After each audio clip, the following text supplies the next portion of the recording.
Okay. Hi, everyone. Good afternoon. Can you hear me? Can we all hear me? I want to Yes, we can. confirm that we can hear me loud and Yes, I clear. can hear you. All right. Good afternoon, everybody. Um, by way of introduction, my name is Deji, and I'd like to specially welcome you to today's episode of the Microsoft 365 study series. It has been an interesting journey. And trust me, today is also going to be very, very interesting as we have a very interesting topic to discuss. So without wasting much of our time again, we just set the ball rolling. Um, okay, can you also see my screen? I need a confirmation on that. Yes, I can see your screen. Okay, yeah. So I'm going to start by introducing our speakers for today. Then just set some basic rules. We already know them, but it's important that we mention them again because of people that might be joining for the first time. So, today we are discussing Microsoft 365 identity models and Azure Active Directory. Azure Active Directory. Um, so I so much you know love this topic because Microsoft 365 is actually built on Microsoft Azure, and I know that um, for the Azure Active Directory, that is the identity part of Microsoft 365. So, for instance, every service that we have in Microsoft 365, that is the Exchange Online, the Microsoft Teams, the SharePoint, and the likes. These are all services. These are all services. But interestingly, users that make use of these services, there is a need to uniquely identify these users, and that is why we have Azure Active Directory. So let me not, give all the details now. I just said I should give a tip of the iceberg. So we're going to be learning a lot today, I believe. So let us pay full attention. Okay, so this is my humble self. Like I said earlier, my name is Deji Omitola. A lot of my peers call me Engineer Deji. You know, so you can refer to me as Engineer Deji if you like. Yeah, and my humble self, I am a dedicated, hardworking, and results-oriented person. Um, I've had over 10 years of experience in the IT industry, and currently I work with Kasi Cloud, which is a data center operation in Lagos, Nigeria. I work as a system administrator, and I oversee Microsoft 365 and other enterprise applications, including Microsoft Azure, etc. And in the past, I've also led a team of support engineers whose role was to, again, my role was to lead a team of support engineers to identify, isolate, and resolve technical issues faced by um, Microsoft customers that use Microsoft 365. Yeah, I have a great understanding of Microsoft 365 as a whole, specialized in Exchange Online and Microsoft Azure. So it is my pleasure to be your moderator for today. Then I have the main speaker for today by the name Solomon Jeremiah. This is not the first time Solomon will be taking us on a session. Some of you, most of you will already know him. And for those that do not know, Solomon is a motivated technology guru. Can we please mute our mics so that we don't distract the class. Okay, so Solomon is a motivated technology guru, adept at improving businesses and IT system availability. Um, IT systems availability, reliability, security, and scalability. Yeah, indeed. IT infrastructure is all about availability, reliability, security, and scalability. So, Solomon is, very versatile in that aspect. Um, Experience in directing talented teams to create and deploy cutting edge technologies to streamline processes and increase productivity. Operational support, service level agreements, and customer service management. He's a versatile IT professional with sound knowledge of Microsoft 365 and, mark that sound knowledge of Microsoft 365, Microsoft Azure cloud technology, infrastructure, vast and project management, and risk analysis and mitigations. Adept in system repairs and maintenance, system analysis and design, system administrations and algorithm. Indeed, Solomon is, a, a super packed IT guru, and we are delighted to have Solomon Jeremiah to speak with us again today. So let us get set to learn from one another. And then going straight to our main organizer of this event by the name Olajumoke Toriola, our very own MJ. We call her MJ. She is a chief technology officer at Hashem Limited. Yeah, so I should say that again. She is a CTO at Hashem Limited, and with more than 18 years of progressive work experience. Yes, so you can imagine, the career growth and the career path, you know. So we have, it's a pleasure to have Olajumoke Toriola with us today again. She has always been there from the very beginning of this Microsoft 365 session. And MJ has foundly called, yeah, that's what we call her, our superior expertise in developing, implementing, and supporting complex infrastructures and technical solutions for various industry verticals. Yeah, she's a Microsoft certified trainer, and not just that, she's a Microsoft most valuable professional, MVP, in the Microsoft 365 Apps and Services Award category. She's a community leader and a co-founder of Textiles, a community focused on bringing more women into technology. Again, Olajumoke, it is a very great pleasure to have you in our midst today. Thank you very much. Yeah, so I'm going to be running through the housekeeping rules. We already know them. The session is being recorded so that it can be available for those that could not join.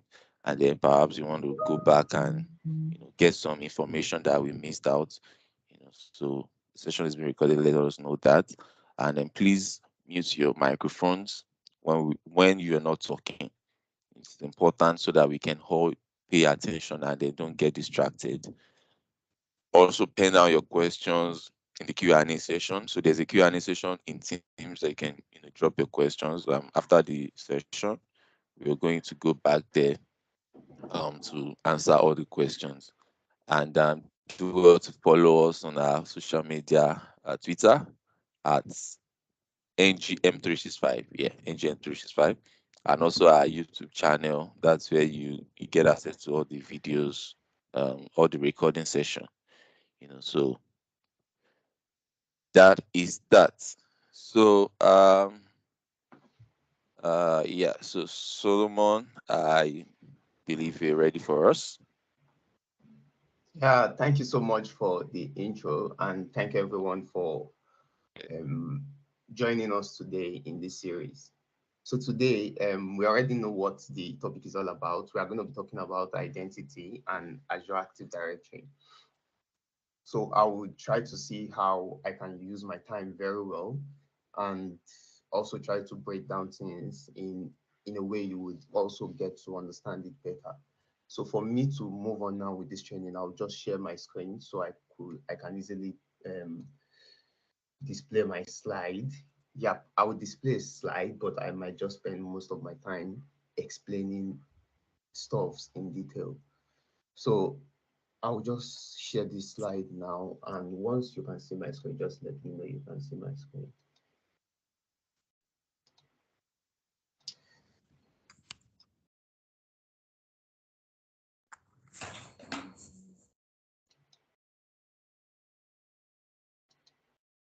So can you see my screen now? Yeah, I guess everybody should be able to see my Yes, screen. we can see your Okay. screen. Okay, so today we'll be talking about the M365 identity model, right? While I'm discussing about this, I would also try to give you some insights about some little mistakes that people make, right? When they are just new in the cloud, when we're especially M365. So I'll try to explain that as we are going on. So before let's start with what is an identity provider, right?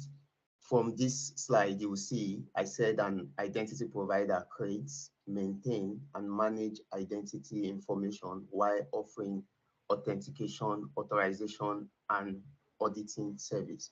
Um, Now, if I want to ask you a direct question, right?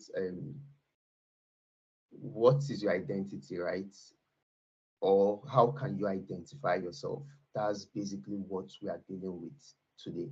And I always tell people, I might not know you in person, and probably I say, I'm going to set a quiz. Whoever wins the quiz should come get a prize from me. If I set that quiz now and you want to answer the question, I'll probably say, what's your name? You might say, oh, the first person that I'm seeing here, I think that's Alimi. You say, my name is Alimi, and then you answer the question. But when you come to get the gifts, I'll say come with a means of identifying yourself. At that moment, you're coming with your maybe your national ID card or your international passport. And most times you won't see people, they'll say, no, we don't accept ID cards because they want something that would actually identify yourself. So talking about identity in the cloud, we are also talking is close to the same thing we are talking. A way we can identify our users, our devices, our resources. Like we need to identify what is gaining access into our tenants, right? That's basically what identity is. And when we are talking about identity providers for Microsoft, right? We have Microsoft Azure Active Directory. It is an example of a cloud-based identity provider, and that's what you'll be using when you're trying to log into your M365. That's what would identify that, oh, this user can actually log into this account, and this user can actually have access to resources in this particular tenant, right? So that's exactly what the identity provider is all about, right? It helps to maintain, create, and manage identity information while offering authentication, authorization, and auditing service. I'm going to explain authentication, authorization, and others as we go forward. So you can see other examples include we have Twitter, Google, Amazon, LinkedIn, right? If you're using all of these services, you have to identify yourself, and we are going to see how do you identify yourself. So let's go to the next part. So the next part is I spoke about authorization and authentication, right? When we are talking about authentication, right, that's the first part. And I always use this example anytime I'm talking about authentication and authorization. If you go to the airport, right? For most of you that are very familiar with traveling, especially when you want to travel international, if you get to the international passport airport, right? You'll see somebody standing at the door and the person will tell you who is traveling. And if you say, I'm the one traveling, you say, where's your passport? That's your international passport. You show the person your international passport. That means you're telling the person that I am who I said I am, right? I'm Solomon Jeremiah, and this is my passport. And the person say, go, you can now go in. So once you go in now, you've you've gained access into the airport, right? But now what's the next phase? You probably bought a ticket, right? And your ticket is probably a first class, economy, or I don't know if there are other ones, right? The next part is we know that this is Jeremiah coming in. What does Jeremiah have access to when he boards his flight? What can we give him access to? That's where the authorization comes in. And at that moment, when I'm boarding in, they say, okay, can I see your ticket? Okay, this guy, he booked a first class. You can now move to where the first class is. That means that I've now been authorized to access what I can. Now, the same thing when we're talking about M365, we have the authentication. When you want to log into your tenant, the first thing you see yourself doing is you have to type in your username and password for the user that is about to sign into the tenant. If you're typing a username and password, right, there is an authentication that takes place. And once that authentication takes place, and Azure is verifying that, okay, this username and password exists here, allow the person in. Now, when you're in, what do you have access to? That's where the authorization comes in.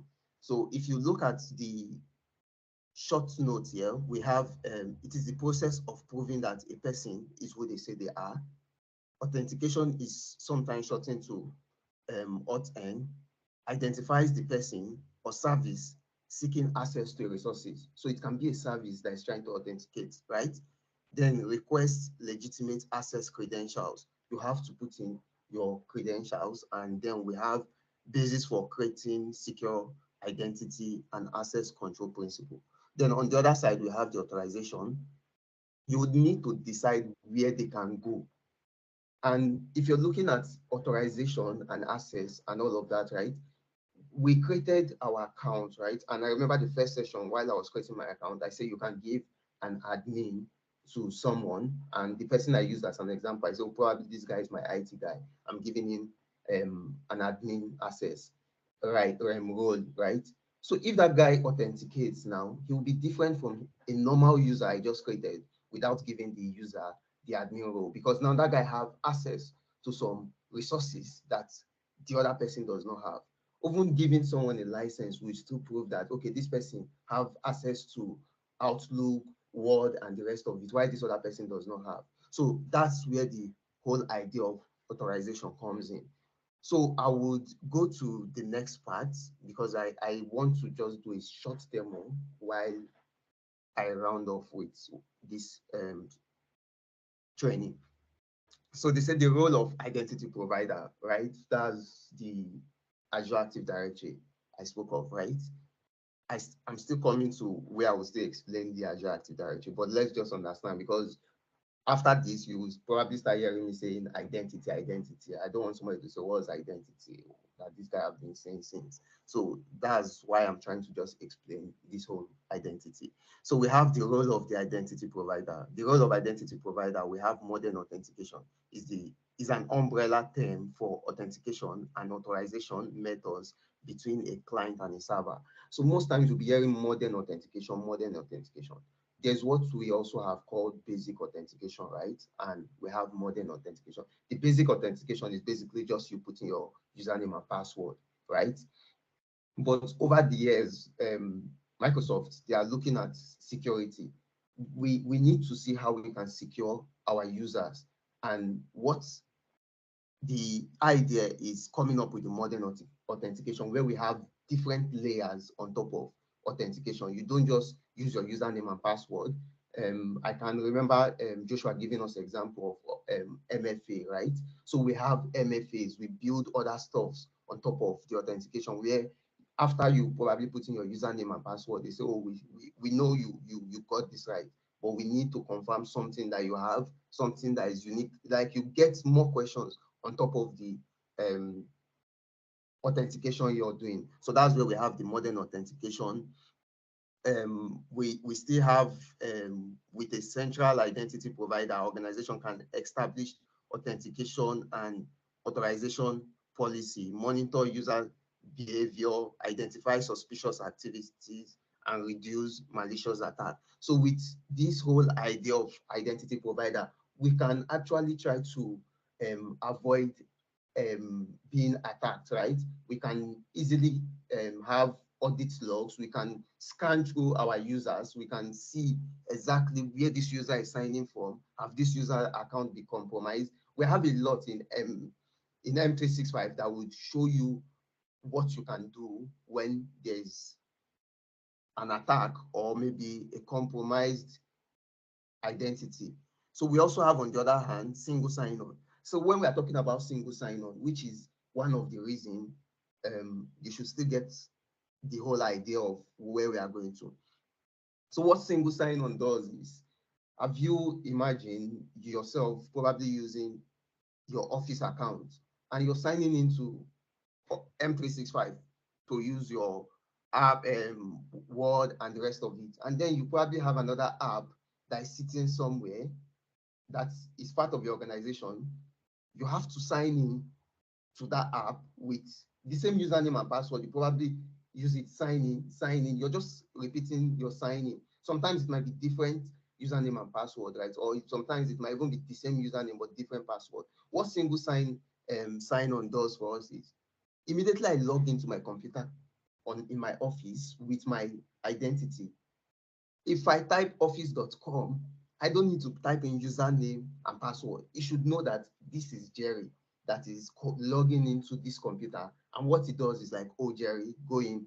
And I want to access another app. Immediately, I just open the app. Oh, Jerry, you can go in. So because it knows that I am the one, and that's where single sign-in comes on. So while we are going, you will see the importance of what we are doing together and how this single sign-in plays an important role and all of that. So the next thing I'll just move to is identity as a primary security parameter, right? So when we're talking of identity as a primary security parameters, you can see I just spoke a bit about identity, how you can log in, gain access, and all of that. Previously, we have the network. Traditionally, let me put it that way, we have network resources. They are like the security perimeters, right? But now, as the cloud is growing, we see that identity is actually very important, because if the identity is compromised, if someone is signing in with my account, right, and we are all having this event, imagine someone signing in with Solomon Jeremiah. You will see Deji saying, yes, Solomon Jeremiah is on the call, but the person there is not Solomon Jeremiah. Security has been breached, right? So that's where we have these pillars of identity infrastructure. We have the administration, where you can create, you can manage identity for users. We also have the authentication that I explained. We also have the authorization, and then we have the audit. You can audit user activities, their sign-in logs. You can audit all of that. So if we go next, right? So now we are here. Now this is where I will take a pause and try to explain something to everyone on the call, right? Especially when you're probably new in M365. There's something, there's one mistake that people make. And to be frank, this mistake is not just about if you're new.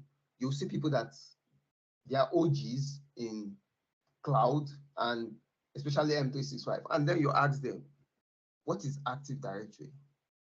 What is AADS? What is Azure Active Directory? What is Azure Active Directory Domain Service? You see, I'm listing a lot, and somebody is already thinking different stuff. And then you're going further to see some people say, oh, I'm using Azure. So, oh, where is the Azure you're using? In my M365 Active Directory. So there's a lot of confusion.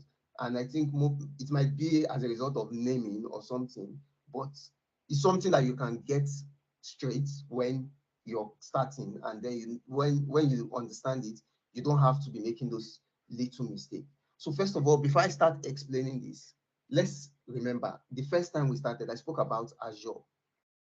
Now, when you're talking about Azure, Azure is Microsoft Cloud, right? Microsoft is a cloud provider and they have Azure. Now, when you look at Azure, Azure have a lot of services that is happening there. If you go to Azure, you can build your web app, you can build your VM machines, you can build your virtual network, you can do a lot of stuff in Azure. And now, if I want to do all those stuff on Azure Cloud now, what do I need to do? I need to log in, right? And for me to log in, I need to authenticate, right? And then the authorization comes in.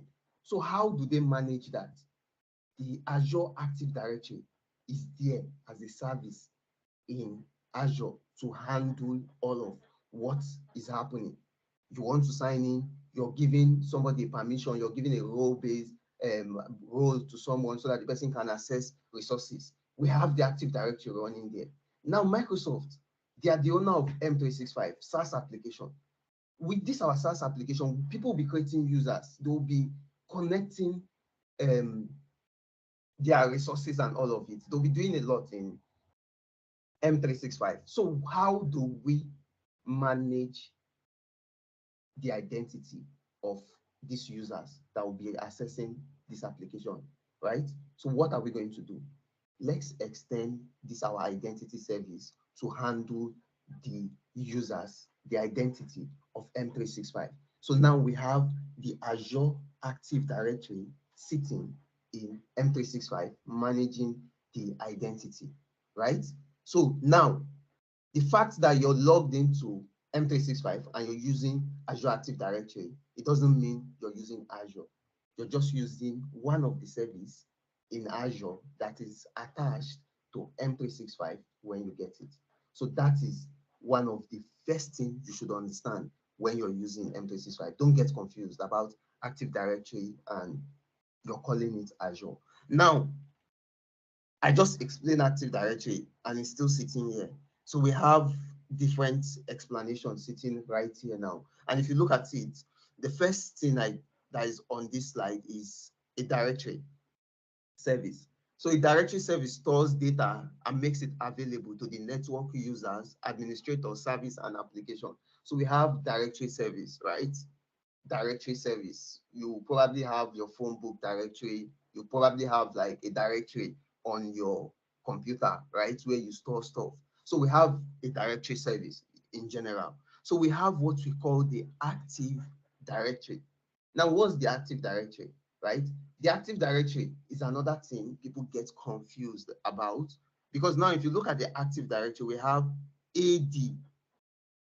And when you tell somebody Active Directory, even most people that know the difference, sometimes you make mistake and just say Active Directory, because it has always been there before people started using the Azure Active Directory. So you'll see most people, they will just say Active Directory and they actually mean Azure Active Directory. So we have Active Directory, but what is Active Directory? Active Directory is a directory service that is developed by Microsoft, right? But now what it does, right? It is for on-premises domain-based network. So we are talking about cloud, having users in the cloud. Now we have on-prem. If you also remember when we were doing the cloud introduction, I spoke about you having your on-premises and migrating into the cloud.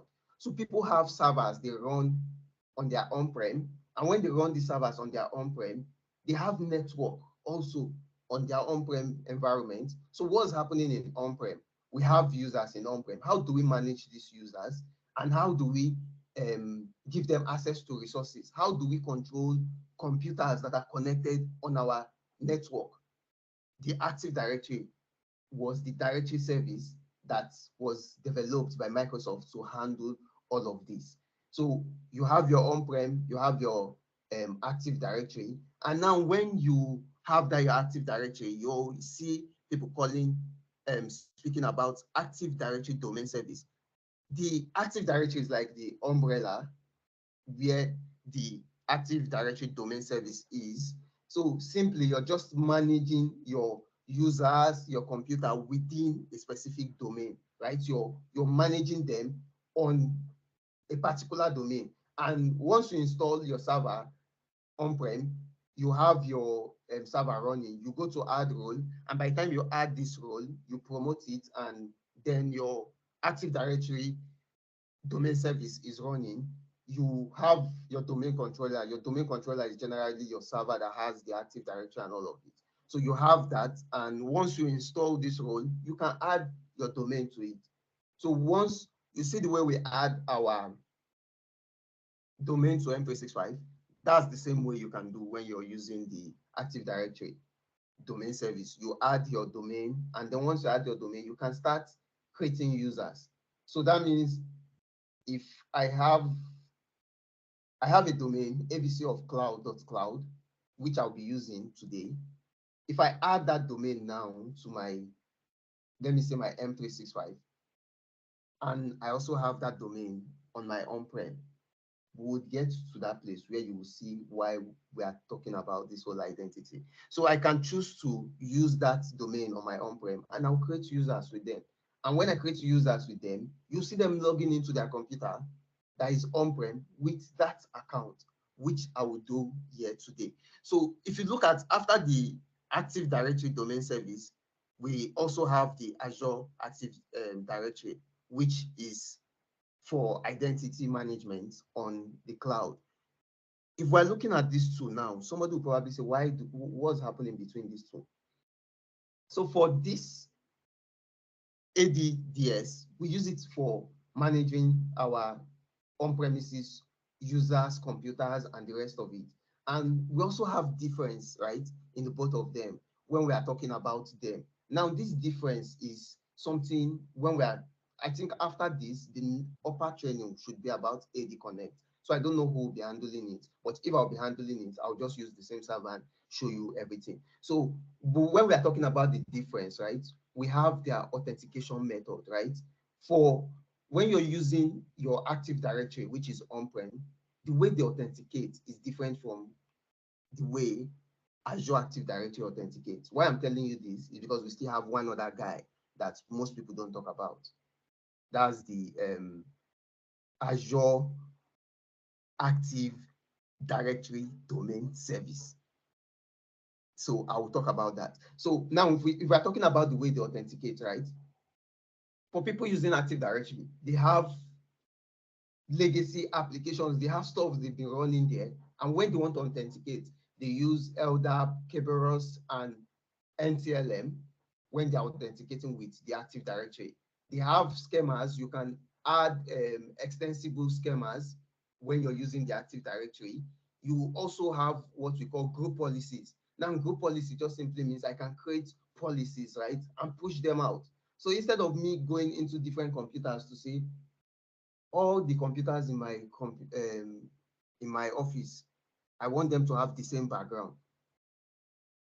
You know how I can achieve that? I can go to each of those computers, right click, background, change it, use as background. I'll copy it in Flash, put in the next one, use as background. What if you have a central way you can manage all of this? So what group policy does in Active Directory is that we have all these computers connected to our network. All I just need to do is I just need to go to the group policy, set a group policy that has to do with desktop background. And for my server, right, where my Active Directory is, I can push it out. And once I push it out, I will select the OU, target maybe the computers, and boom, everybody computer, you see the background is already using the same thing. And some of you must have noticed this when you are working in an environment where they use this. You just see your computer background. If you look at your neighbor, it's the same background and you never changed it. So they use all of that. While the Active Directory, when we are talking about the authentication method, we have the OAuth, we have SAML, we also have highly availability in terms of, it's cloud, and anything happening in the Active Directory is cloud-based. So you will see that the difference between both the Active Directory and the Azure Active Directory. But now I'm talking about somebody that I'm not really talking about. That guy is one guy that everybody probably gets confused about. That's the Azure Active Directory Domain Service. So if you look at this particular one here that has Active Directory Domain Service, we have one that has an Azure at the beginning. So what is that one? Now, if you look at that one, which is the Azure Active Directory Domain Service, it is the same thing like the Active Directory Domain Service, but now it is sitting on the cloud. For you to use that service, you have to be on Azure Cloud. So what that one does is, Microsoft, they thought about it. We have some people that they want to they want to deprovision their on-prem environment, but they have some applications that if those applications wants to authenticate, right, your application will be using the LDAP method of authentication. How can we help these guys or this organization handle this kind of application?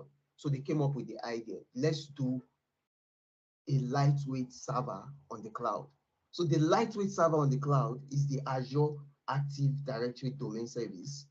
It acts like the Active Directory that I'm talking about, domain service, but then it doesn't have some of the features like the Active Directory domain service I'm talking of. I can be an enterprise admin, right?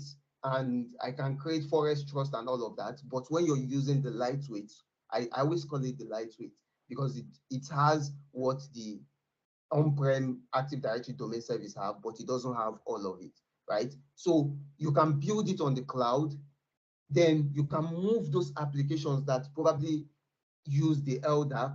And once you use those applications, the cloud Azure Active Directory domain service can be syncing with your Azure Active Directory. So that's where the third guy is. So if you come to M365 or you're coming to the cloud, what you should know is that we have the Azure Active Directory, that's for identity. We have the Azure Directory Domain Services, that one handles our network users on-prem. And then we also have the Azure Active Directory Domain Service. That one is on the cloud, but it's just like a lightweight Active Directory Domain Service. Please don't get confused about all of this. You can just sit down and think about exactly what I'm saying again, or you can just go online and probably put it on Microsoft documentation to see how they are different, so you don't get them mixed up, because most times you see people, they get this whole stuff mixed up. So I've spent a lot of time here because I know this is like a very key thing that most people that are probably in the cloud environment will still make mistake about. They really don't know that, oh, there's still one guy there sitting there, or they don't know how these two come in. So if we move down now, we have the Microsoft Entra. So I've been talking about Active Directory, Active Directory. Now, Active Directory was Active Directory in M365.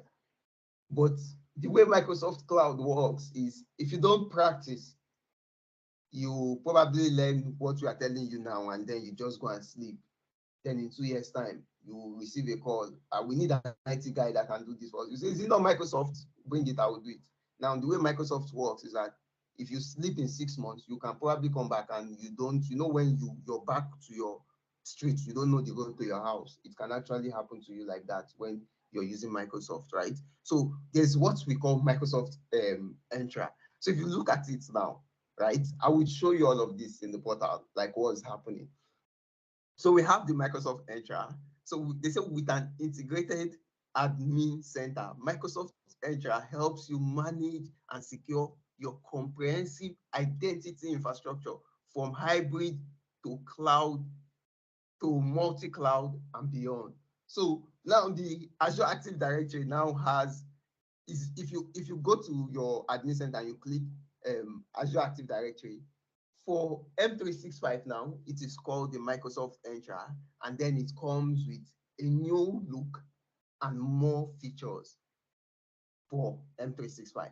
So, but you don't need to get confused, right? For people that have been using it before, it's just everything you are looking for, you will see them there. It's just rebranding and new features that have been added. So that's exactly what the Microsoft Entra is. But the Active Directory is still there in the Microsoft Entra. So nothing is missing in the Active Directory. But here you can now see Microsoft saying at entra.microsoft.com. So if you're probably logged into your Office 365 and you type entra.microsoft.com, you will see it will take you to the Active Directory that was always aad.portal.azure.com. It will take you with a new face.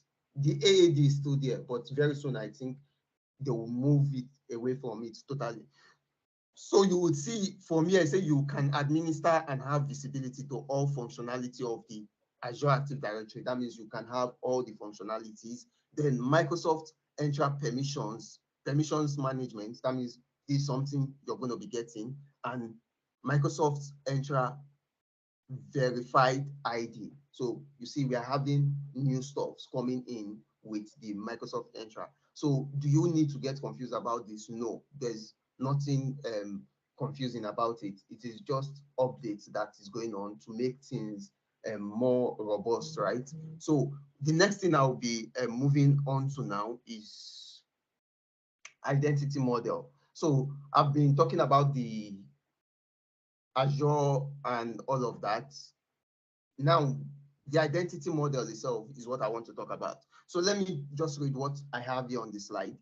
M365 uses Azure Active Directory, a cloud-based user identity and authentication service that is included with your Microsoft 365 subscription to manage identities and authentication for M365. So I already said this earlier. Getting your identity infrastructure configured correctly is vital to managing M365 user access and permissions for your organization. So if you even go to your Active Directory, where I will show you users, if you create a user there for your M365, you'll see it will appear on your M365. That's to show you that the identity is managed there. So if we come here now, the identity that we'll be talking about today, we'll be talking about two different types of identity. Now, I have been speaking about identity. Now, when we're talking about identity, we have the cloud-only identity. From my definition on this slide, it says a cloud-only identity uses users' accounts that exist only in Azure AD. We all know what Azure AD is. It's the Azure Active Directory that I've been talking of since, right? Cloud-only identity is typically used by small organizations that do not have on-premises servers or do not use ADDS to manage local identity. I already spoke about ADDS. So basically, we have users that are created in M365. Those users you create in M365, they are cloud only. So smaller organizations that do not have on-premises, they just create their users on M365, and that's fine. They don't have anything to worry about, right? The users, they are just going to be on cloud. Anything they are doing, the applications they are accessing, everything is on cloud, right? But most enterprise organizations, if not all, you'll see they came from the Active Directory side. So we that are coming from the Active Directory side, how do we manage our users? We are coming here and you're telling us that cloud-only users. We have like 2,000 users, and you want us to start creating 2,000 users on the cloud. How do we handle that? Now, the idea is that cloud-only users for this particular diagram here, you see these are your users, remote users. They sign in to M365 and they authenticate. Your on-premises users, they're probably sitting there. Now, when your on-premises users are sitting there, you probably have 2,000 users, and the cloud is the real thing now. We are moving to the cloud, and they say, okay, let's get M365. Everybody, management approved. Now M365 is gotten. Oh, IT department, they need this number of people to use this. Create an account for them. We are creating accounts for them. Now they're having two different accounts at this moment. What's happening? they are signing to cloud, and they are signing into their computer. And when they sign into their computer, they have to be thinking of, okay, I have M365 account. Now let's sign in. So you will see that for large organization, this is not like is not it doesn't allow work to flow effectively. So that's where we go to the next part of identity we have before I just rush my demo because of time. I can see that time is going. So let me just read there. Say both on-premises and remote online users uses their Azure AD accounts and password to access Microsoft 365 cloud service. Azure AD authenticates user credential based on a stored user account and password. So now for you to log into your M365, the password, your username and password, it is held in Azure AD. So if you want to sign in, that's where you would be authenticated. You say, okay, verify that this person is who he is, and then you say, yeah. So if you're from on-prem, you're coming here to type probably the username and password you were using before you thought of going to the cloud, right? Azure AD would be like, no, we don't, wrong password, wrong username, right? So that's some of the issues you have if you're a cloud only user and you're probably trying to use an on-prem environment. You'll be having different accounts and different passwords to think of. So if we move to the next one, which is the hybrid identity. So if we read what the hybrid identity is saying here, if you look at the hybrid identity, it says hybrid identity uses accounts that originate in an on-premises ADDS and have a copy in the Azure AD tenant of a M365 subscription. So what do you understand that is happening now? So now me that is a cloud guy, and I moved to the company that all of them, they are on-prem guy. I'm telling them confidently that we can have cloud in this place and everything will be going smoothly. They say, how are we going to have cloud? If we go to the cloud now, how are we creating account for these 2,000 users? And I'm telling them, don't worry, just hold on. We have something that can do it. Now there's something that can do it, right? Which is AD Connect that will be in the next series. So I'm telling them, you don't need to worry about that. What I will do is, all these our users we have on-prem, I'll put them in a plane and we'll send them to the cloud. Now you're migrating your users. We say, okay, take them to the cloud. Now they are going to the cloud. They are feeling the same thing the cloud guys are feeling right there in the cloud, and they're still chilling in the on-prem. So we have them on-prem and they're also in the cloud. Those are the hybrid guys. So what this means is that when they move to the cloud, right, when we are doing this migration, like sync, let me call it sync, not migration. When we are doing this sync, what is actually happening is we are moving these users, right? And we're also moving their password. We have different ways. We have password hash, we have pass-through, we also have the federation, right? So there are about 3 of them, which we'll talk about later, right? So, but once we are doing this, right, we can choose to say, move these guys to the cloud. They will go to the cloud. They are now the cloud guys. They will see everything the cloud people are seeing. But now, if we are moving, syncing these guys to the cloud, are we going to be syncing their passwords to Azure so that the authentication will take place there? Yes, we can choose that. We can choose to say, okay, we sync them to the cloud. We are holding their password. Anytime they are going to log into M365, Azure will come and ask us. So when they go to tell Azure, I'm coming in, Azure will say, don't worry, stand at the door. Let me go and confirm from where you're coming from, your main house. So when they confirm, they say, okay, yes, this guy is there, then they'll say, come in. So we have federation, we have the different, about 3 of them, right, which we'll look at later. So I don't want to like pass too many information and then you're not seeing what is happening. So what this diagram is showing is that we have our on-premises, right? These users here, they are also accessing M365, and we have this, we have the accounts of this user in Active Directory. Now they are in Active Directory.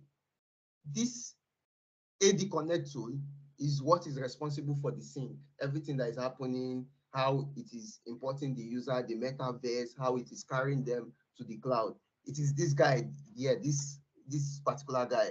That's the guy that is responsible for syncing them to the cloud, right? And how they authenticate, the settings, you would take care of it. Now, when we even have our computers, right, on-prem, with this AD Connect tool, we can make our devices hybrid. We can sync our devices to the cloud and then manage it. Now, when I'm talking about device, right, I've been talking about users. Your device also can be on the cloud. Active Directory can handle device, and on-prem you can have device. When I say device, like your laptops, on Active Directory, your phones and all of that, right? We can have them on-prem, and then we can have devices also in cloud. So I can choose to sync our on-prem device to cloud, but we are going to use what they call write back. Now, for write back also, we'll see that when we are talking about the AD Connect. What write back means, if we are talking about password write back, it simply means if I sync my users to the cloud, now they are hybrid users, but I can't edit those users from the cloud. So any user we sync to the cloud, if you try to edit the user from the cloud, no. Cloud user, no. But then what if we choose to say we are setting up self-service password reset so that these users, they can reset their password themselves? The fact that these users can reset their password themselves, now think about it. They are syncing from on-prem to the cloud. We'll talk about password sync and all of that. If a user resets his password, let's just assume he resets his password on the cloud and he's sitting on the cloud. After sync time for password is coming, like 2 minutes, you see the password that he has on-prem is coming to the cloud, and the password will come and tell him, oh, this is me coming from on-prem, overwrite. So you see there will be a problem because the sync is coming from on-prem. So what password write back does is, this guy is a cloud user. Let's allow him to reset his password. Once he resets this password, let's send that password back to on-prem and tell on-prem that this guy from the cloud has chose to change his password from our side. And the fact that he's changing it here, you have to accept it.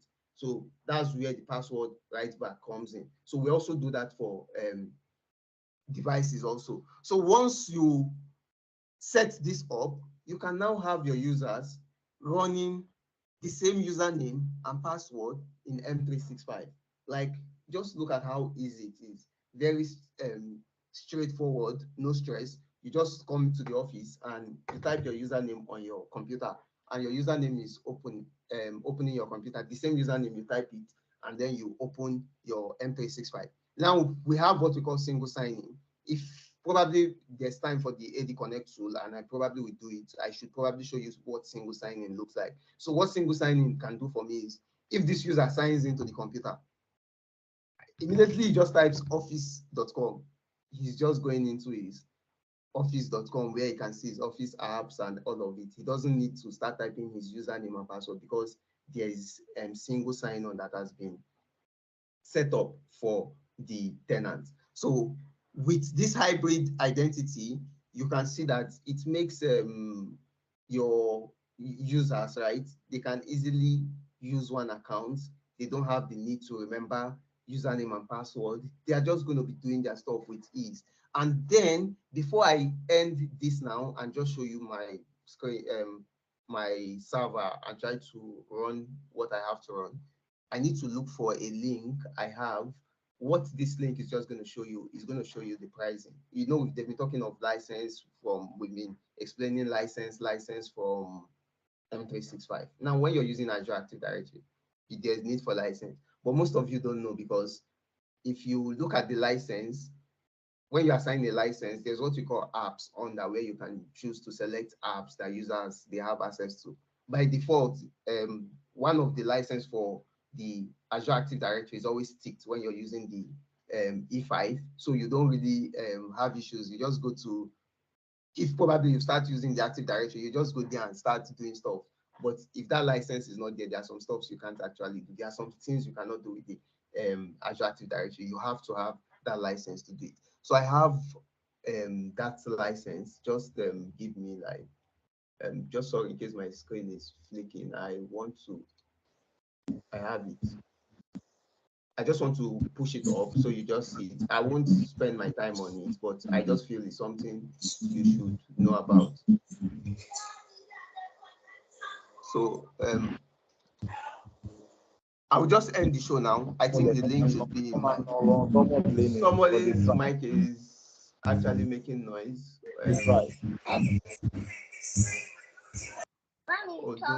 Odunli. Okay, let me just get this real quick. Okay, yeah, so this is it. I've seen it. So this is the link for the pricing. So I'll just paste this here. So I would not go into detail because we are already using our time. So use of our time. So if you look at it, we have pricing. We have the free. We have this one that you see here, Office 365, is just exactly what I'm telling you. You have the license that are being included in some of the M365 license when you're getting it. Then we have the P1 and the P2. The P2 is the highest, right? So once you look at this license, I can probably drop the link. You can see what you have access to, what you can do. You can see some of the license. You can set up single sign-on. You can do the multi-factor authentications. You can see there are a lot of stuff you would not be able to do if you don't have the P2. And lucky for all of us here, the good thing Microsoft did for developers accounts is that they gave us the P2 because it comes with that the E5 we are using. So these are the basic license you should know about, and you will see the features that you can actually perform when you're using each of these license for the Azure Active Directory, now part of the Microsoft Entra. So you should not forget this, right? So this is my account now. Let me just go to the Azure Active Directory. So we just see what I'm talking of before I go in. So I have this user. This guy is a boss, right? This is a bossman account. I can reset his password now and probably, let's see, I will log into this account. I'll probably have a different password, but I can still have the same identity on-prem, and it's going to be having a different password. So if you look at this, I click on, you can see the name here is still Azure Active Directory because the naming is still, they are still adjusting stuff. So you will see it gives you an overview of your tenant, monitor, properties. And to me, I actually like the new Microsoft Entra, the interface, right? Because if you look at the previous interface, if I type it, that's AAD, it will still take me here. So it's just that before, this is where you should be coming. If you click on that Azure Active Directory, this is exactly where you will come. So you will see that this was how it looked before. So if I click on, you see the way it is, I have to click on Active Directory again before I can now start seeing what I want to manage. And if you click on users here, you will definitely see my boss man is here that I just mentioned and other people. So if I come to the Entra, you can see I just click on users here. If I click on all users, I can actually see the users I want. So I can create a new user from here and it will show there. I think the boss man, I created him here, and you can delete. If you delete users in your M365 and you want to permanently delete them, you have to come here and permanently delete the users.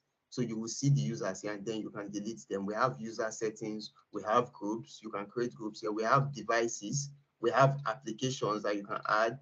We have protection and secure. I'm just going through it very fast because of time. We also have identity governance. This is one place I always still try to see how to train people on, right? Because this part, security, and this part, I at least I try to see how people understand this very well. So for this, we have entitlement, we have access review, and we also have external identity. That means you want to collaborate with other identity, other organizations. That's their tenants. You can actually invite them, and they come into your tenant as guests. They log in from their own Azure Active Directory, and they would have access to resources in yours. So you can set that up. So for this part, identity governance, you can use entitlement. Entitlement is just very simple. What it simply means is we know that this guy is coming into our organization, right? He's an IT guy. We know what every IT guy should have. We know that every IT guy should have this particular permission. The IT guy should be in this group. The IT guy should have this. You just add all of that together, And when you bundle it, all you need to do once the IT guy resume, you just tell him he just needs to go to the access review page and all of that, right? And request, or and then the manager can approve depending on how you configure it. Immediately he's approved, or he's accepted because this has to be configured, right? Once he accepts that this person is entitled to this, all the packages that comes with IT and the group goes with him. Access review just simply means I have a lot of IT guys that I'm giving permissions, and people that are not even in IT, HRO, they say, oh, we have one developer coming to work on our graphics design. Please give him access so that he can be reading our stuff. Now, access review is just a way to say, I don't need to put all these people in my head. What if I forget? I can just set up access review so that it checks if this person still needs this permission. If the person does not need it, or probably we say the person is not signing in, take off the permission from the person. So there is a lot you can do here with managing identity, like a lot, right? So looking at this page, it has a lot that you can do. We have audit logs for signing and all of that. So I've created a user bossman. I'll just jump to my server. So this is my server right here. I have this server, I already configured it. And this server, you can see ABC of cloud. Let me come here and also look at this domain I have on this place. So you can see this domain here that I connected is ABC of cloud.cloud, right? I connected my domain here. And if I look here, in my on-prem, I still have ABC of cloud.cloud, right? So what I would do now is I can go and just create a user. Now I have this computer. Now this computer has been joined to my server, right? Just see this as you have a central place where you manage your users, computers, files, and everything. But for you that is probably working somewhere, you just probably go to the office and you see that you log into your computer, and anytime that your computer is not on your office network, you can't log in. So that's the same thing that is happening. This is just a normal computer I built, and this is a server, right? So on this server, I have joined this. This is a domain join computer to this server. Now, if I want to confirm that, if you come here, right, and just try to go to this PC, if you click on properties on your own computer, you'll probably see that your computer is on a work group, but you can see this computer is on a domain. So if you're probably working somewhere that you log in, if you check this, you'll see that yours is on a domain, and the domain will probably be the name of your organization that you're working with. So you can see this computer is joined to the server. So I want to create a user like real quick. So I'm going to create this user. Now this computer, I don't think this is the admin that is logged in. If I check the user logged in on this computer, this is the administrator that is logged into this computer, and it's still the same account that is logged in on this server. So I would come to tools and computers. This training is not for on-prem, so sorry about setting up my Active Directory, right, without doing it live for you to see. So it's basically M365. So I already did the setup. So I will also do the sync, right? But you'll see how the AD Connect works when I'm doing that. So I will just create a new user, right? I'm just going to do this new user. So I will give this guy the same name I gave that guy, Bossman. And I'm going to give him the same username, of course. So I've created this user now. Now it's time for password. I will just give him a password, right? So I would give him, let me just think of password that I won't forget in 2 minutes. So let me type, okay.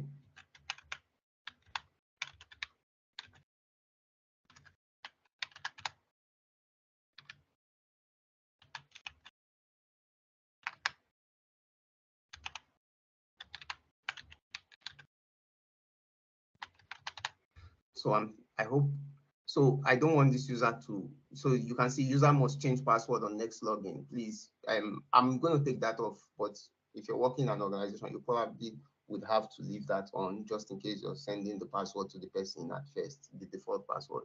So I will just leave that to be turned off. You can see I have options of user cannot change their password. That means this user cannot change his password. Password never expires. That means the password never expires. I can choose to do that, and then I'll just say next. Let me just leave that. So if I say next, I can now say finish. So I have Bossman now. Bossman is sitting right here in my Active Directory, right? So what would happen now is my cloud guy cannot log into this computer. Although I'm the owner of the organization, I'm the owner of ABC of Cloud now. Look at me here. I have computer in my on-prem. My users that have M365, they can't log in. Look at the stress I'm going through. But Bossman now can come and sign in to this particular computer. All he just needs to do is come here to the computer in the office, sorry. And I can choose to sign this guy out.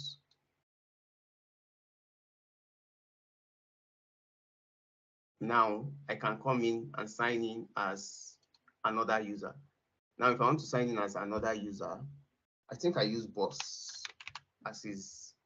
You can see he's saying sign into cloud compute because I chose cloud compute as my next BIOS. That's if you're working with Active Directory. This can be explained. It just simply means if I want to log into this domain join computer, I need to put cloud compute at the front, then put backward slash so that it will say, okay, this is where you're going.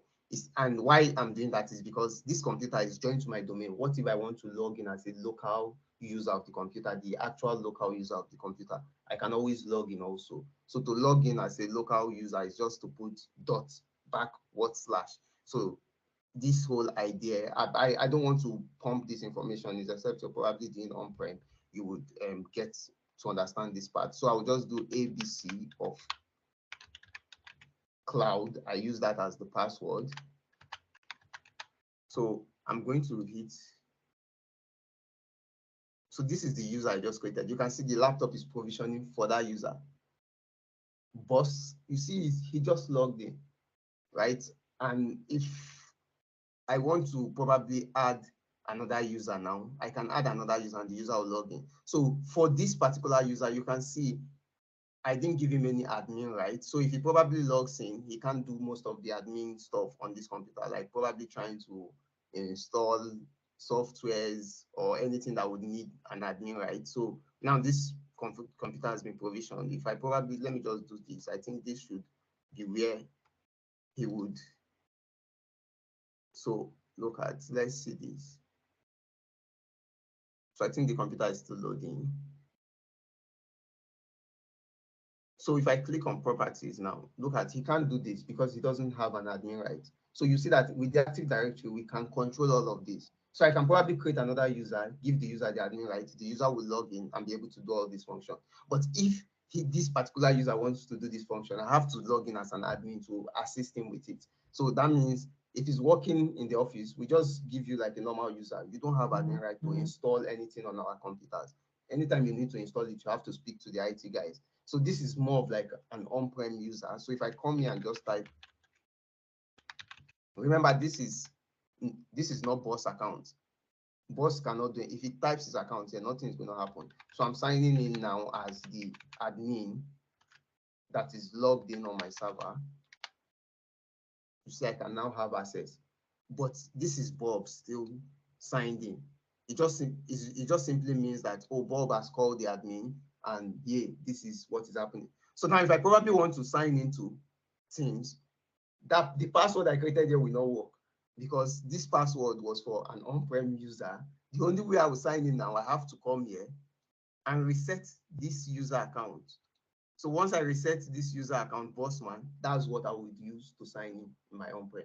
So you can see the logic behind identity, cloud-only identity, and hybrid identity. So with this, I think I would just stop here at this moment because I don't like taking people's time, right? Time is very precious. Time is money, right? So I would stop here today, and I don't want to also pack a lot of information into your head also. So we'll just agree to balance it here today. But I think I have tried my best to see how not to confuse you about identity and also try to see what you should understand when we are talking about identities and some of the little mistakes you can make when you're just coming into M365 and somebody is talking about Active Directory, domain service, Azure Active Directory, Azure Active Directory domain service. You see all those kind of confusions, you just have to poco a poco, that's little by little, right? You just have to understand them little by little and see how everything connects. So in the next section, I think somebody or me would take AD Connect, and then we would give you like a clean view of how everything is connecting. How would this my boss guy be going to the cloud? How can we do those stuffs where boss man is signing in, and you see that whole sign in, like let's just go straight to where we're going. That's what we'll be seeing in our upcoming series. So thank you so much for your time. And yeah, Deji, yeah, over to you. Thanks everyone for giving me a listening ear. Yeah. All right. Thank you very much, Solomon. That was indeed a very interesting session. Thank you so much for covering a lot within the little time. You did a lot of justice to the topic. Talking about authentication, authorization. Authentication determines who can access. Authorization, what resources you can access. We also covered on cloud identity models, hybrid, and all of that. So this is actually a very big topic, and we cannot actually finish it today. So, like Solomon has said, we're going to continue this in our next session. I'm not sure if this will hold next week because of the governorship election that will be coming up. But we're going to, conclude on the time on the dates and time during the week, you know. So, I'm sure any of us would have questions. If you have questions, this is the time to ask. I think we just have a few minutes to wrap up this. So if there's any question, can you signify by raising up your hand, and then we can take some few questions before we call it a day.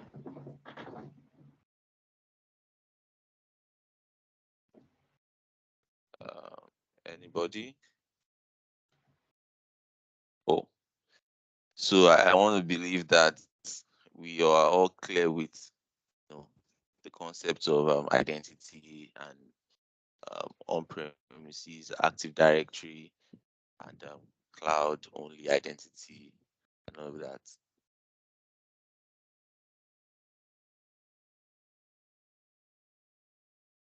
Okay. No question. Let me check the QA. Okay. I think I have you. Okay. Yeah. Emmanuel, you want to say something? Yeah, I just wanted to ask question on behalf of the team in case nobody has question. So Solomon, just a quick question. If I have an identity that is created on the cloud, now I'm thinking Yeah. backward now. So there are enterprise organization that uses Active Directory. That when Microsoft introduced the Azure Active Directory, they don't want to recreate the users again. They want to have the Azure AD Connect, which is something we're going to discuss next week. Now, is it possible? My organization is a small organization, right? We're creating all our users to be cloud only. Then later, we now decided, oh, we should use on-premise, we should use Active Directory. So is it possible to actually sync those users that are cloud only to Active Directory, or how does that work?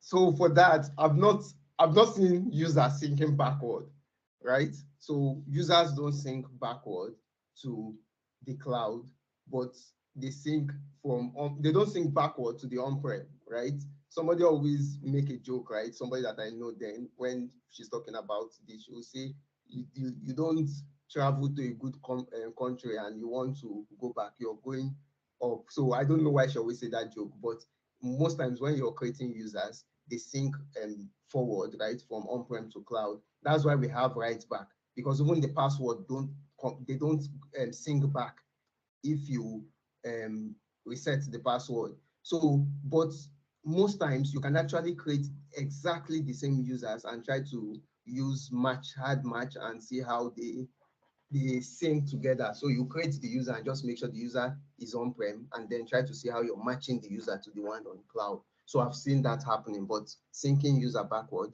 I don't know if it's possible now. Things do change, but I've not seen that. All right, thank you very much. That was my question.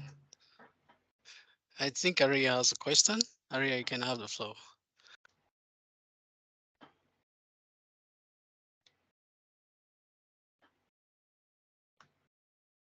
Hello, everyone. Good afternoon. My name is Michael.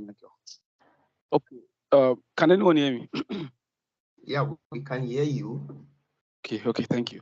So my question is, if you have an on-premise Active Directory with users existing on it, and then you have the cloud Active Directory, the cloud as well Active Directory as well.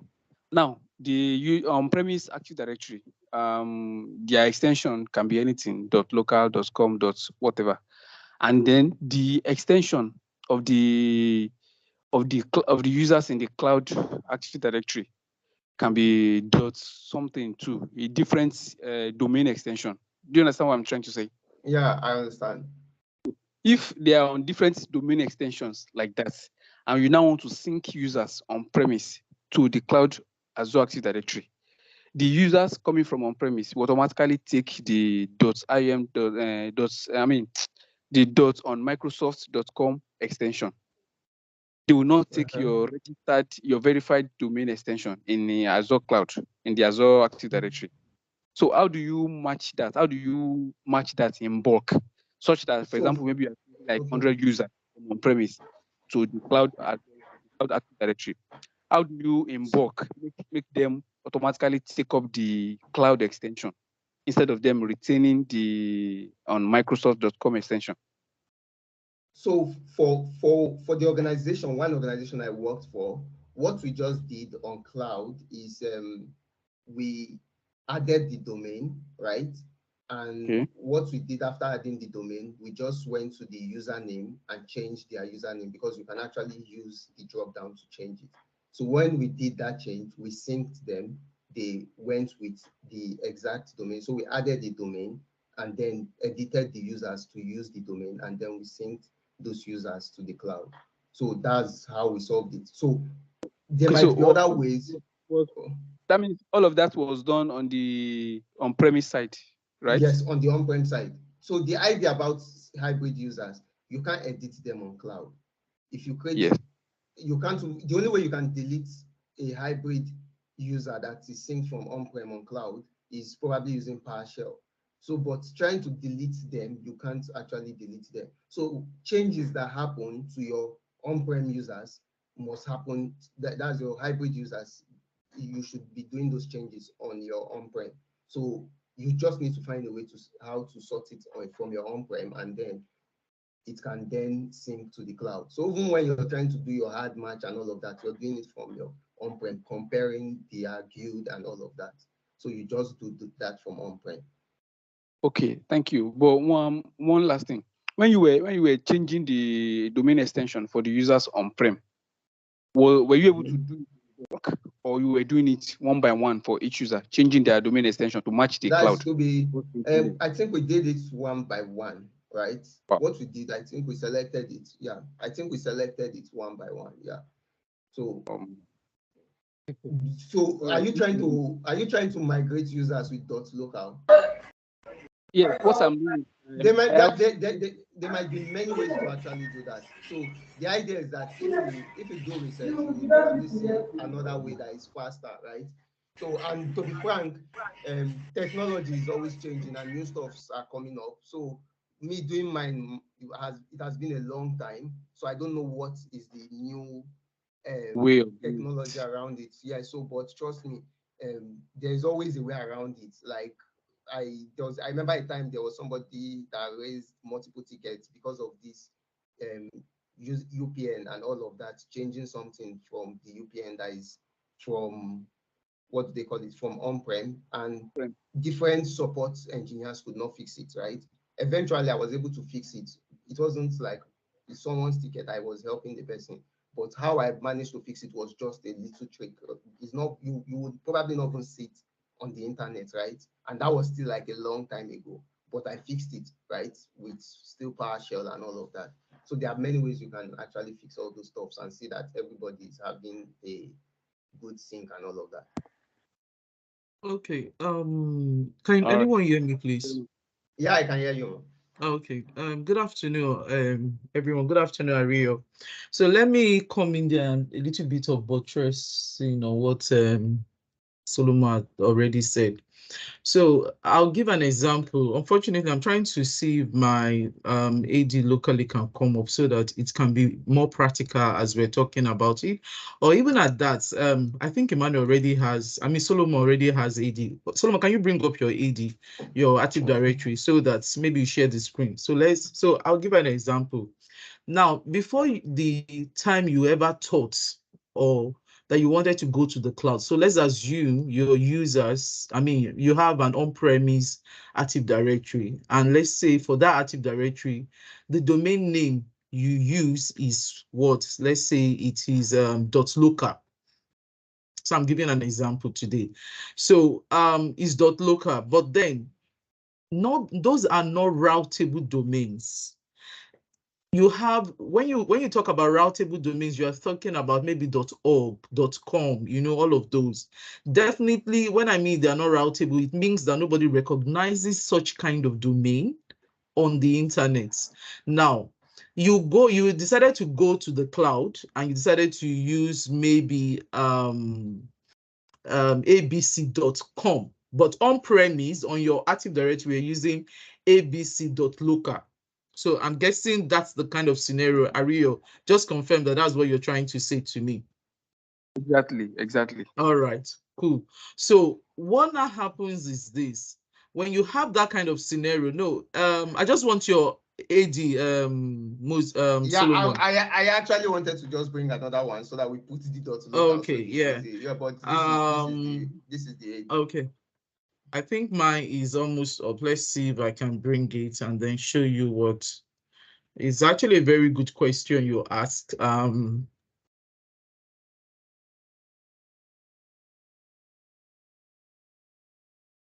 So moving on. Oh, sugar. Okay.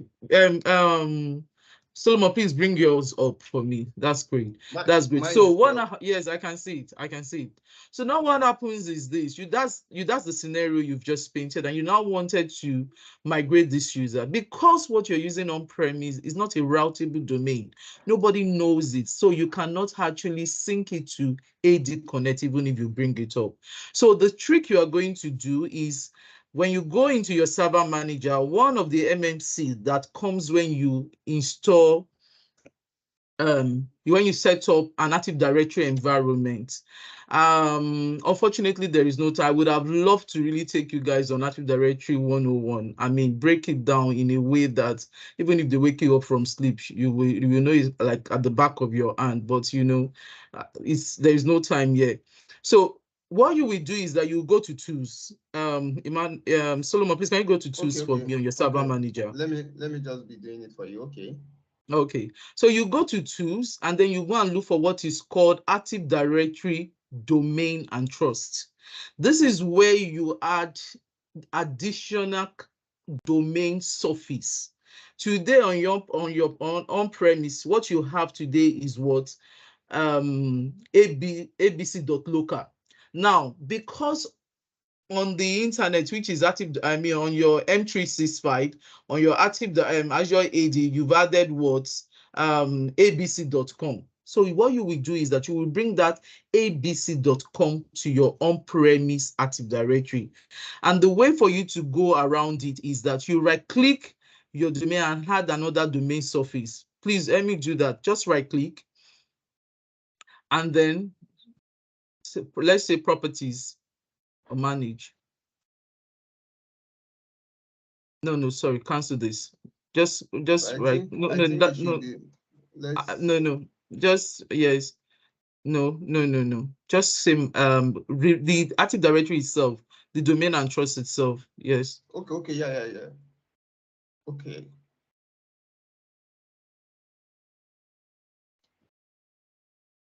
So this is it. Yeah, so you have you see, you have UPN surface, which means you can add alternate surface. Now the surface you are using on premises abc.local. So I can right now, please let me do it. Just add abc.com. It's not going to change. Just add abc.com. That is what you have in the cloud. Now, when you have abc.com, there is a tool. Click add.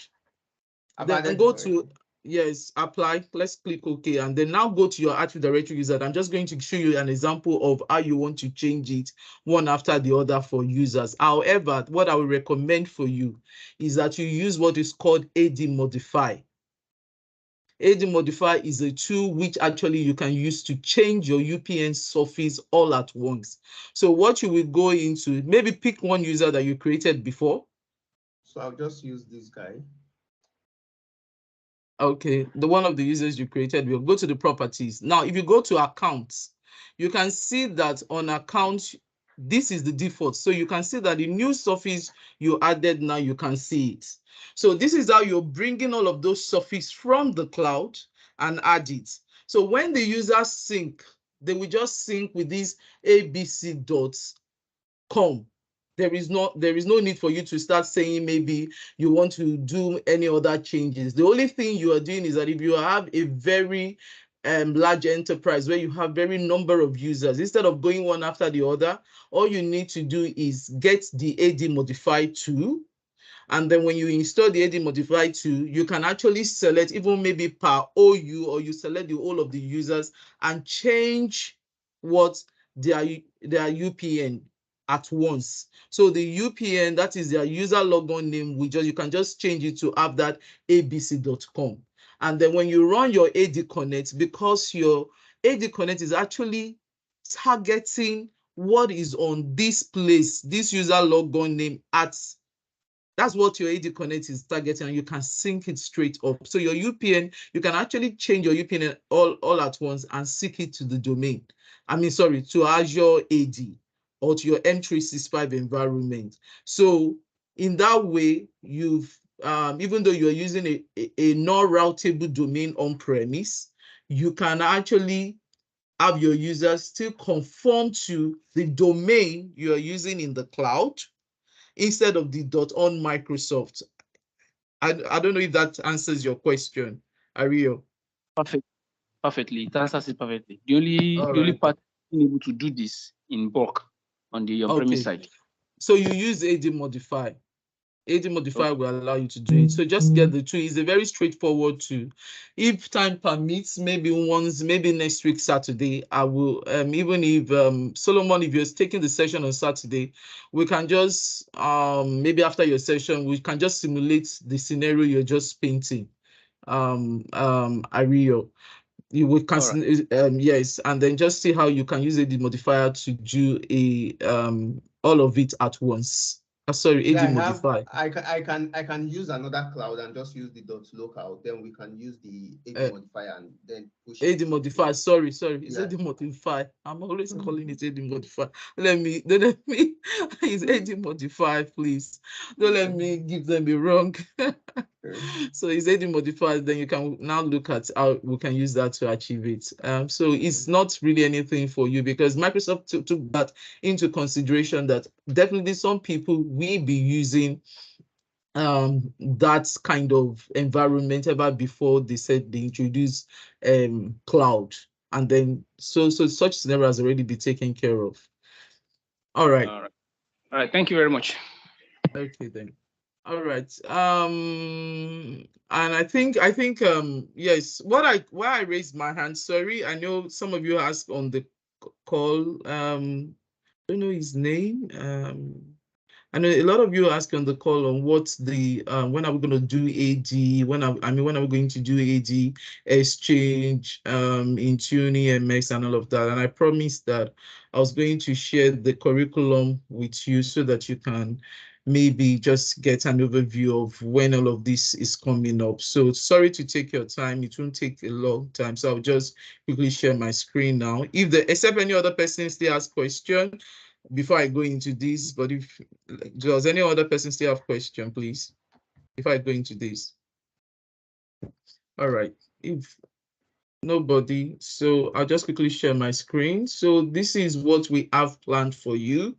And then if you look at what we've been doing, we've actually, the M365 is actually to cater from fundamentals to beginners to intermediate, or so to say, to advanced. So we wanted to take it right from the basic and then take you all the way there.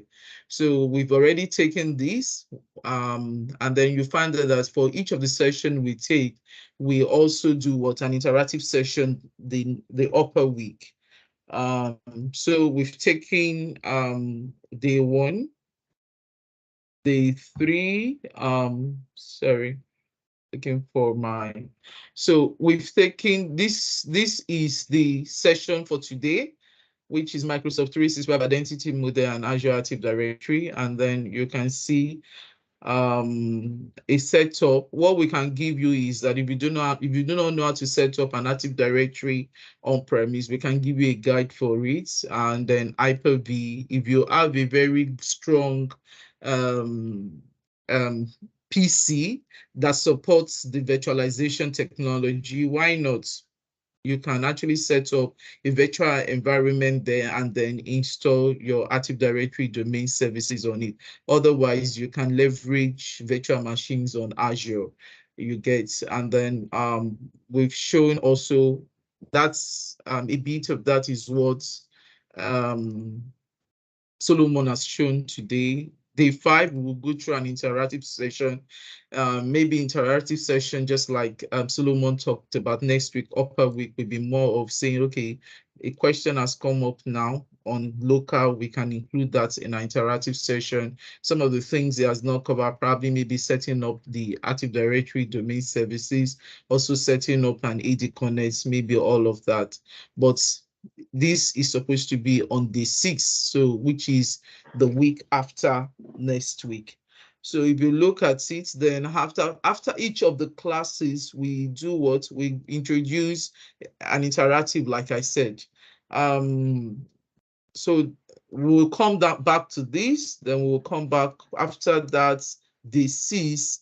Let me use the word week 6, because of the election has actually distorted our program, really. And remember that we have only 1 hour in a week to be able to show you a lot of these things. So we are actually squeezing, but at the same time, we want you to get value. We don't just want to rush it so much that it's because it is actually wide. We don't want you to rush it, and then at the end of the day, you are not getting value. The whole thing, you become more confused than you came. So that's why we do interactive session the other week, every other week, just to say maybe go over in another way, practical way, what we have said, and then questions, and then maybe scenario, real life scenario situation, and then we put it across to you. Then we have introduction to Exchange Online. That's when, because each of this module, this actually is dependent on the other one. We can actually have Exchange on and explain it to you and all of that. If you do not have AD Connect, if we cannot talk about AD Connect, this hybrid, and then Synchronized to Microsoft 365, if Solomon has not talked about an Active Directory domain service that has been set up and all of that. So we have that for you. And then we have the exchange is quite very high, very wide. We have it actually in part 2 up to part 3. Then we have introduction to SharePoint. Then before we do introduction to Microsoft Teams, introduction to teamwork, enterprise mobility and security. Then you can see that EMS is also very wide, because we're first going to introduce you to EMS. We're going to introduce you. There's a part 2 of EMS where you will talk about Intune. There is Azure Information, Autopilot with Windows 11, Microsoft Defender ATP for Windows 11. We look at passwordless authentication. Then we're going to depth diva. This is talking about now going into the advanced mode, where we are going to be saying migrate from on-premise Exchange. So I would love to even take this session with anyone if there is no one, because this will show us how we're even going to install Exchange. We're going to install Exchange, how you plan an Exchange server installation, on-premise installation.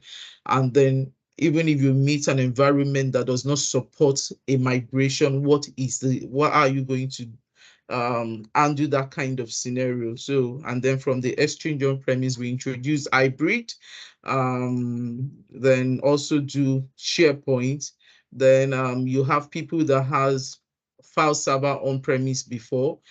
How do you migrate to SharePoint Online, OneDrive, and then maybe PowerPoint? So we'll look at this, and then at the end of the year, we have a review session on all the things we've spoken about. So this is what the timeline and curriculum is. Hopefully, by God's grace, we'll get there. But I just want to encourage every one of you that that was why for the cloud skill challenge, that's why we felt that it's important that you also get ahead of us in the class. I normally like that. Anytime I'm going on break, then when I'm in school, I'll go meet my lecturers. Please, can you give me the next thing for the next session where we're going next semester? So I read ahead of the class. So when you read ahead of the class, oh yes, when the person finished talking, yes, oh, I did this in my own on my own blab also. This is what I got. And then please, can you help me throw more light to it and all of that? So it's even simplify and help the learning process to be faster. So that's just the whole plan. So that's why we said the first cloud skill challenge is actually going to end somewhere here. And then we'll do another cloud skill challenge in part 2, where it will go from maybe week 8 downward again. And then hopefully we're looking at, if Microsoft can permit, we can do a cloud skill challenge about 3 in the year, so that everybody is ahead of time. And then also ahead of time, you can learn all of the technologies we're about to discuss. Also, what I intend to say again is that it is very important, please, it will be good for you to have something you're doing practically as we're taking these courses. Believe me, the best way for you to learn is when you are actually doing it, or you're getting your hands dirty. And don't be shy to come into this session and tell us you missed it. Don't be shy. Like I used to say when I was in school, yeah, I would be the first person to raise up my hand to ask even a foolish question. And believe me, there is no question that is foolish. So don't be shy. Just ask question. Tell me that gives us the joy that you're actually doing something also, and then the effort of everybody here that is coming every weekend, sharing one appointment or the other, or sharing one thing that they don't want. I mean, they're supposed to do just to come here to ensure that you're getting this knowledge will not be in vain. So get a laptop. If you cannot get a laptop, look for an Azure, what they call it, maybe an Azure subscription, the free trial. I'm not too sure if that is available these days, but if you, I know there is, you can actually try to just sign up for it. It's 30 days trial, and then do all of these labs and all of that that we're showing you. It is for your own advantage. It is for you also to be relevant at that job place. That's the whole essence, please. And like we said, we want to get everybody job ready. So gone are the days when people go into interview and then they're asking you, what do you know about what you're applying for? And then you're telling someone, I will learn on the job. Nobody wants to hear that these days. They want to rather hear that, oh, I have done this, but I'm not, if I'm given this opportunity, this and this is value I'm bringing to your work. That's what people want to hear. So don't take all this for granted. And then I hope that the information that I've just shared with everyone now is quite very useful. Thank you. Over to you, Deji. Not taking over your session, sorry. All right. Yeah, thank you very much. Thank you, Solomon. Thank you, MJ, for that. Well, we can all see that we have interesting times ahead.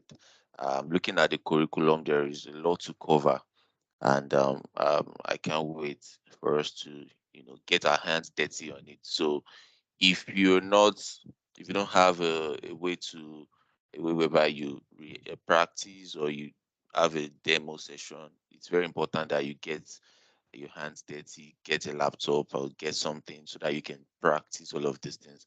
That is how you're actually going to learn this technology, right? So I believe that will be all for today. Thank you all for your time. Thank you for joining the session. So, like I said, we're going to get across the time and dates. I'm not sure if next week is feasible. If not, we'll do it the week after.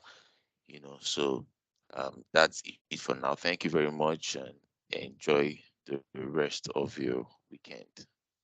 Bye, everyone. Bye.